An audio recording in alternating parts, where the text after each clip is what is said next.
तो आज की हमारी कहानी का शीर्षक है काकी और इस कहानी को लिखा है सियाराम शरणगुप्त जी ने। इस कहानी में लेखक ने बाल मनोविज्ञान को दर्शाया है।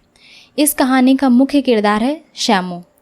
एक दिन श्यामू की नींद बड़े सवेरे खुलती है और वो देखता है कि उसके घर में कोहराम मचा हुआ है और उसकी काकी एक सफ़ेद कपड़े में लिपटी हुई ज़मीन पर लेटी हुई हैं और सब लोग घेर कर बैठे हुए हैं और रो रहे हैं। श्यामू अपनी माँ को काकी कहा करता था। श्यामू को यह समझ नहीं आता है कि ऐसा लोग क्यों कर रहे हैं। जब श्यामू की काकी को शमशान ले जाया जाने लगा तो श्यामू बहुत उधम मचाने लगा और काकी के ऊपर जा गिरा और बोला, काकी अभी सो रही है, मैं नहीं ले जाने दूंगा। श्यामू को बहुत कठिनाइयों के साथ हटाया गया और श्यामू की काकी को शमशान ले जाया गया। एक दासी ने श्यामू को घर पर ही रखा था और श्यामू को बड़े बुजुर्गों ने यह कहकर समझा दिया कि उसकी काकी उसके मामा के वहाँ गई है, कुछ दिन में आ जाएगी। लेकिन यह बात बहुत दिन तक न छिपी रह सकी। एक दिन श्यामू ऐसे खेलते हुए बाहर निकला तो आस पड़ोस के बच्चों ने श्यामू को यह बता दिया कि उसकी काकी राम के वहाँ गई है, अब कभी नहीं आएगी। श्यामू को यह जानकर बहुत दुख होता है और श्यामू बहुत रोता है। कुछ टाइम बाद श्यामू का रोना तो बंद हो जाता है, लेकिन उसके अंदर का जो शोक होता है वो कभी खत्म नहीं होता है।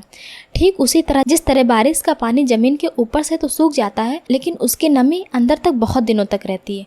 ठीक उसी तरह से श्यामू का रोना तो बंद हो गया, लेकिन उसके अंदर का दुख खत्म नहीं हुआ था। श्यामू अकेला उदास बैठा रहता था और खाली मन से आसमान की तरफ देखता रहता था। एक दिन खाली मन से आसमान की तरफ देख रहा था, तभी श्यामू के ऊपर एक पतंग दिखाई दी। न जाने क्या सोचकर श्यामू बहुत खिलखिला उठा और भागकर विशेश्वर के पास जाता है, जो कि उसके काका हैं, और कहता है, काका मुझे पतंग मंगा दो।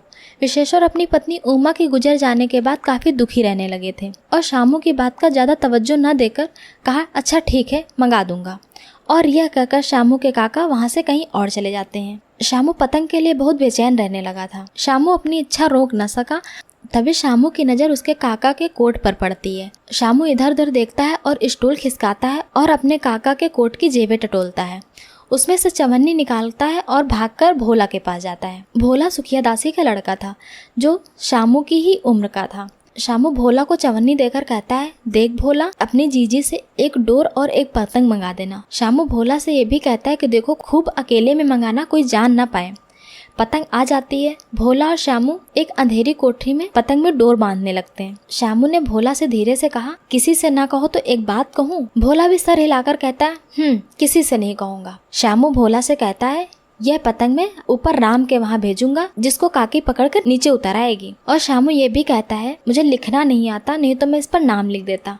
भोला जो होता है श्यामू से ज्यादा समझदार होता है। भोला कहता है, बात तो ठीक है, लेकिन काकी इस डोर को पकड़कर नीचे न उतर सकेगी, क्योंकि यह डोर बहुत पतली है। श्यामू यह बात सुनकर बहुत गंभीर हो गया और कहता है, बात तो लाख रुपए की कही है। श्यामू सोचने लगता है कि मोटी रस्सी कैसे आए। उसके पास पैसे भी नहीं होते हैं, तो वह पिछले दिन की तरह ही अपने काका की जेब से इस बार 1 रुपए निकालता है और 1 रुपए भोला को देकर कहता है, इस बार 2 मोटी रस्सियां मंगा देना। एक रस्सी छोटी पड़ जाएगी, इसलिए 2 रस्सी मंगा देना। और श्यामू ये भी कहता है, मैं जवाहिर भैया से एक कागज पर काकी नाम लिखवा लूंगा। नाम की चिट रहेगी तो पतंग ठीक वहीं पहुंचेगी। रस्सियां आ जाती हैं। भोला और श्यामू एक बंद कोठरी में पतंग में रस्सी बांधने लगते हैं। तभी शुभ काम में बाधा आ जाती है। जब श्यामू के काका को पता चलता है कि उनके कोट से पैसे गायब हुए हैं, तो वो कोठरी में आते हैं। श्यामू और भोला को धमकाकर पूछते हैं, मेरे कोट से पैसे निकाले हैं? भोला एक ही फटकार में सब सच सच बता देता है। कहता है, श्यामू भैया ने निकाला। श्यामू के काका श्यामू को 2 तमाचे मारते हैं और कहते हैं, चोरी सीख कर जेल जाएगा, और पतंग फाड़ देते हैं। तभी श्यामू के काका की नज़र रस्सियों पर पड़ती है और पूछते हैं, अब ये किसने मंगाई? भोला ने यह भी सच सच बता दिया कि श्यामू भैया ने मंगाई थी। कहते थे पतंग में रस्सी बांधकर काके को राम के यहाँ से नीचे उतारेंगे। यह सुनकर श्यामू के काका वहीं पर निशब्द हो जाते हैं और नीचे पड़ी पतंग उठाकर देखते हैं, उस पर लिखा था काकी। और इस कहानी का यहीं पे अंत हो जाता है। इस कहानी में लेखक ने बच्चों के मनोविज्ञान को बहुत ही सरलता के साथ चित्रित किया है। इस कहानी का बताने का उद्देश्य यह है कि बच्चों को किसी भी कार्य के लिए दोषी ठहराने से पहले हमें इस बात का पता जरूर लगाना चाहिए कि उन्होंने यह कार्य किस भावना में या किन परिस्थितियों में किया है। साथ ही साथ इस कहानी का उद्देश्य यह बताना है कि बच्चे अपनी माँ से बहुत प्यार करते हैं। इस कहानी से आपके मन में क्या विचार है, आप मुझे कमेंट सेक्शन में जरूर बताइएगा।